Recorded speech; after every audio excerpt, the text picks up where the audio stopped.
উত্তরাঞ্চলের দন্ত চিকিৎসার অন্যতম ভরসা রাজশাহী মেডিকেল কলেজের ডেন্টাল ইউনিট 3 দশকের বেশি সময় ধরে চিকিৎসা ও শিক্ষা কার্যক্রম চালালেও পূর্ণাঙ্গ ডেন্টাল কলেজের রূপ পায়নি এখনো। সংশ্লিষ্টরা বলছেন, প্রয়োজনীয় অবকাঠামো ও জনবল থাকলেও শুধুমাত্র নীতিগত সিদ্ধান্তের অভাবে আটকে আছে কলেজে উন্নতিকরণের উদ্যোগ। 1989-90 শিক্ষাবর্ষে রাজশাহী মেডিকেল কলেজে ডেন্টাল ইউনিটের শিক্ষা কার্যক্রম শুরু হয়। পরবর্তীতে পুরাতন সদর হাসপাতাল ভবনে স্থানান্তরিত হয় এর কার্যক্রম। বর্তমানে এখানে একদিকে যেমন শিক্ষার্থীদের পাঠদান চলছে, অন্যদিকে প্রতিদিন শত শত রোগীকে দাঁতের চিকিৎসা দেওয়া হচ্ছে। রাজশাহী ছাড়াও খুলনা বিভাগের বিভিন্ন জেলা থেকে রোগীরা আসেন বিশেষায়িত চিকিৎসার জন্য। অবকাঠামো সহ প্রয়োজনীয় অনেক কিছুই থাকার পরও বছরের পর বছর পূর্ণাঙ্গ ডেন্টাল কলেজের দাবি বাস্তবায়ন হচ্ছে না।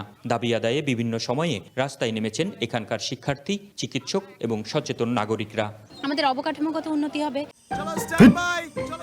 লাইফে কোনো কিছুর গ্যারান্টি নাই, তাই ইন্স্যুরেন্স করুন সিটি ব্যাংকে, কারণ ইন্স্যুরেন্স করলে সিটিতে সুরক্ষা পাবেন নিশ্চিন্তে।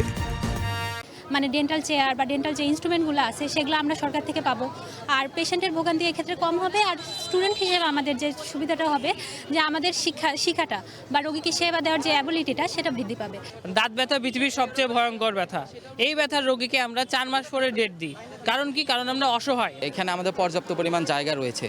শুধুমাত্র ডেন্টাল কলেজ না করার কারণে আমাদের যে প্রশাসনিক, অবকাঠামোগত, একাডেমিক যে স্বাধীনতা সেটা আমরা পাচ্ছি না। দক্ষ চিকিৎসকের কোনো অভাব নেই এই ডেন্টাল ইউনিটে, কিন্তু কিছু যে অবকাঠামোগত অভাব, যেমন রুট ক্যানেল করার পরে ক্যাপ পরানোর যে বিষয়টা, সেটা এই ডেন্টাল ইউনিটে সম্ভব হচ্ছে না। সেটার কারণে রোগীকে বাইরে গিয়ে এই চিকিৎসাটা নিতে হচ্ছে। চিকিৎসকরা জানান, পূর্ণাঙ্গ ডেন্টাল কলেজ প্রতিষ্ঠিত হলে আসন সংখ্যা বাড়বে, আধুনিক চিকিৎসা ও গবেষণার সুযোগ সৃষ্টি হবে এবং উত্তরাঞ্চলের মানুষের বিশেষায়িত দন্ত চিকিৎসা আরও সহজলভ্য হবে। আর রাজশাহী মেডিকেল কলেজের অধ্যক্ষ জানালেন, সরকারের নীতিগত সিদ্ধান্ত হলেই এ উদ্যোগ বাস্তবায়ন সম্ভব।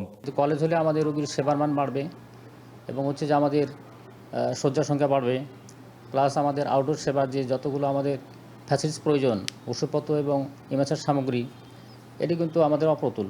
রোগীরা অনেক সময় আমাদের সঙ্গে বিরূপাচরণ করে, আমরা কিন্তু তাদেরকে কাঙ্ক্ষিত সেবা দিতে পারছি না। ডেন্টাল কলেজ হলে সুবিধা হবে কি, এটা একটা স্বাধীনভাবে কাজ করতে পারবে, আর ওদের জন্য অর্থনৈতিকভাবে আলাদা কোনো সরকারের চাপ থাকবে না, কেননা ওখানে যে অবকাঠামো এবং যে অর্গানোগ্রাম আছে ওটা দিয়েই মানে ডেন্টাল কলেজ হওয়া সম্ভব। দীর্ঘদিন ধরে ঝুলে থাকা রাজশাহীতে পূর্ণাঙ্গ ডেন্টাল কলেজ প্রতিষ্ঠার দাবিটি নতুন সরকার গুরুত্বের সঙ্গে বিবেচনা করবে বলে আশা চিকিৎসক, শিক্ষার্থী ও সাধারণ মানুষের। আর এটি বাস্তবায়িত হলে উত্তরাঞ্চলের লাখো মানুষের দন্ত চিকিৎসা সেবায় নতুন এক অধ্যায়ের সূচনা হবে। Ahsan Habib, Apu, one news, Rajshahi.